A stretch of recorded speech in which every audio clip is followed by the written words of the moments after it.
Dicho muy rápidamente, para la filosofía materialista o la filosofía de Gustavo Bueno existen diferentes generaciones de izquierda que en principio pues no tienen mucho que ver unas con otras, salvo que su historia es la historia de una negación continua, de negarse unas a otras, y que tendrían su origen más o menos hace 200 y pico años con la Revolución Francesa, ¿no? Con la izquierda jacobina, frente a ella surgiría la liberal, después anarquistas, comunistas, socialdemócratas y maoístas, ¿no? O el Partido Comunista Chino, los seguidores de Mao.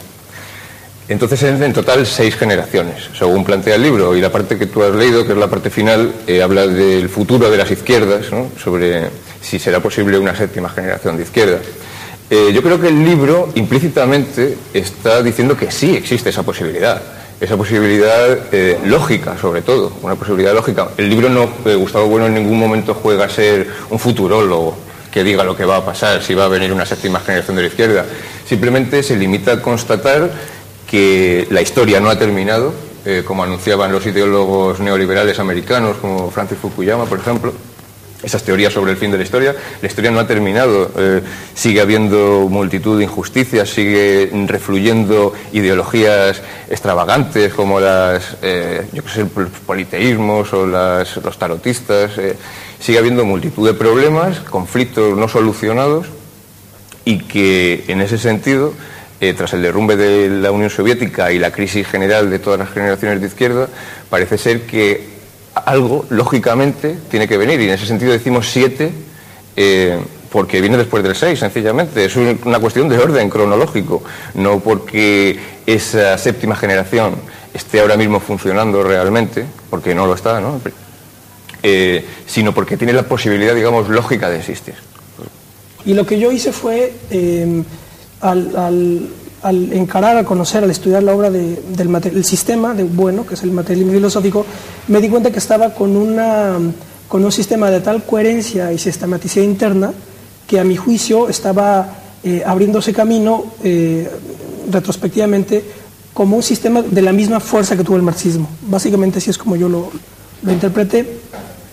Y entonces, desde la premisa según la cual la crítica de las ideologías es una tarea de la filosofía, yo me tomé la libertad de presentar la tesis siguiente, que sería básicamente el núcleo de las tesis, que esta 7ª generación, así como la 4ª generación que fue marxista y digamos construida dentro de la órbita de influencia del pensamiento alemán, vía crítica materialista de Marx y Engels al idealismo alemán, yo me atreví a presentar que esta 7ª generación, si es que es posible que se dé, se debe de dar dentro de las coordenadas del sistema filosófico de la racionalidad materialista, y una clave importante es que es algo pensado en español. Este congreso, donde Ismael presentó esa propuesta, eran unos encuentros filosóficos encaminados a estudiar la posibilidad de la unidad del continente iberoamericano. Sí. Esto me parece fundamental. Su título era Hacia una redefinición del continente iberoamericano. Efectivamente.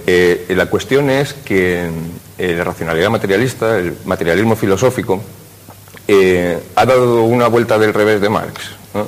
Entonces, plantea las luchas no exclusivamente a través de las clases sociales que se distribuyen trascendentalmente, sino en una lucha de clases que está determinada por la lucha entre las naciones, entre las unidades políticas de referencia. ¿Qué ocurre? Que las unidades políticas de referencia son, según avanzó el siglo XX y nos metemos en el XXI, son cada vez más grandes, desbordan el ámbito de la nación política en sentido canónico y se convierten como en imperios continentales, en plataformas continentales. Así están los Estados Unidos, estaba la Unión Soviética, en el presente todavía China, Europa intentándolo mal que bien.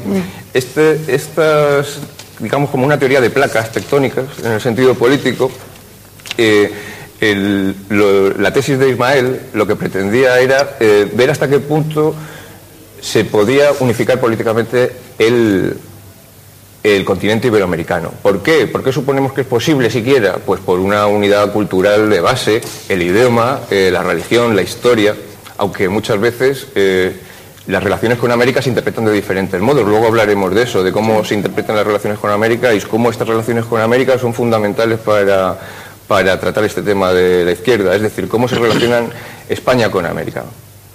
cómo se relaciona América con Estados Unidos. Es decir, la posición tradicional de la América hispana ha sido de sometimiento a los Estados Unidos desde la doctrina Monroe hasta nuestros días. Prácticamente desde que consiguieron la independencia de las naciones iberoamericanas ha estado sometido al yugo de los Estados Unidos y a los intereses del imperialismo depredador de los Estados Unidos. La cuestión es, ¿se sigue así? Sería el primer modelo. ¿Se planta cara a eso olvidándonos de la tradición española y basándonos en los indigenismos, en la Pachamama y este tipo de teorías? ¿O una tercera opción? ¿Se planta cara a Estados Unidos y al imperialismo depredador contando con España y con la tradición hispánica? Esta yo creo que sería la postura que toma Ismael en ese escrito, las tesis de Gijón, es decir, conectar con la tradición hispana, no con la tradición que nos lleva al indigenismo o a esas teorías pues irracionales del modo de vida bárbaro o de teorías pues científicas totalmente absurdas, ¿no?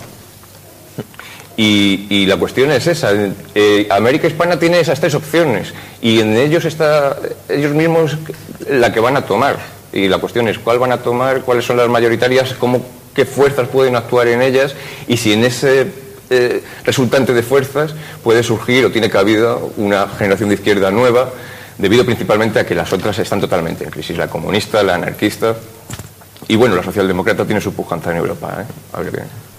Básicamente el nudo de la cuestión es atreverse de hecho a hablar de un imperio, no se diga hispánico, ¿verdad? Porque entonces, lo cual, digamos, filosóficamente es un problema, es una cuestión de gran interés en términos filosóficos, porque nos metemos ya a cuestiones de filosofía de la historia.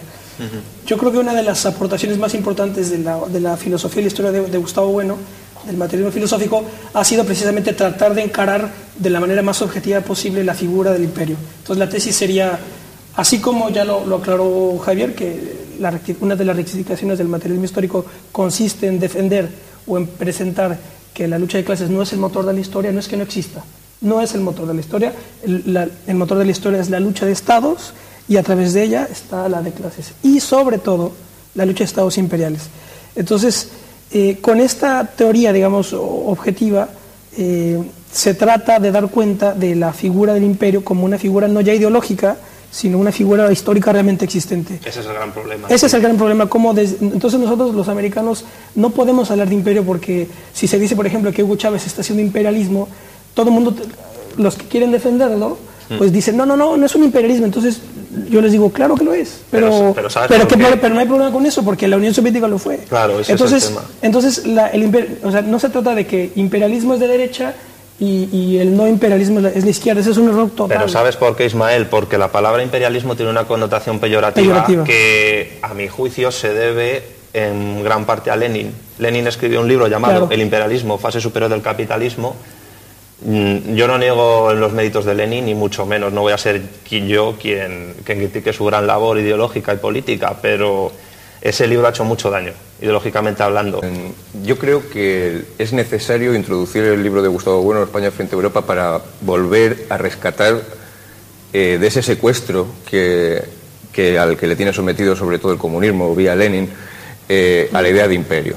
Rescatar la idea de imperio para la historia universal, y para eso es fundamental el libro de Gustavo Bueno, España frente a Europa, donde se dan 6 acepciones de imperio que ahora no se pueden explicar aquí, pero para distinguir rápidamente y que los amigos que nos puedan estar viendo en América y tal se entienda rápidamente, hay fundamentalmente en su sentido funcional 2 tipos de imperio o de imperialismo: el imperialismo generador y el imperialismo depredador. El imperialismo generador es el que reproduce a la metrópoli allí donde va, conquistando nuevos territorios, en que incorpora al imperio y reproduciéndose a sí mismo. Es el caso de Roma o de España. Sin embargo, el imperialismo depredador, el de corte anglosajón, es el que gobierna indirectamente, digamos, respeta a la cultura nativa, les deja seguir en su estado de salvajismo, con la excusa del respeto, simplemente pues para poder engañarles mejor, así de simple, en estos términos así tan simples, pues para poder negociar con ellos mejor y sacar las materias primas o las cuestiones que tengan ellos allí. Por supuesto que las cosas hay que matizarlas mucho, en toda depredación implica algo de generación, porque aquí quedó el ferrocarril en la India, ¿verdad? Claro. Y tampoco fue una broma la conquista española de América. Tampoco, no se trata de negar eso. No se trata de negar eso, sino de ver que claramente son diferentes formas de imperio.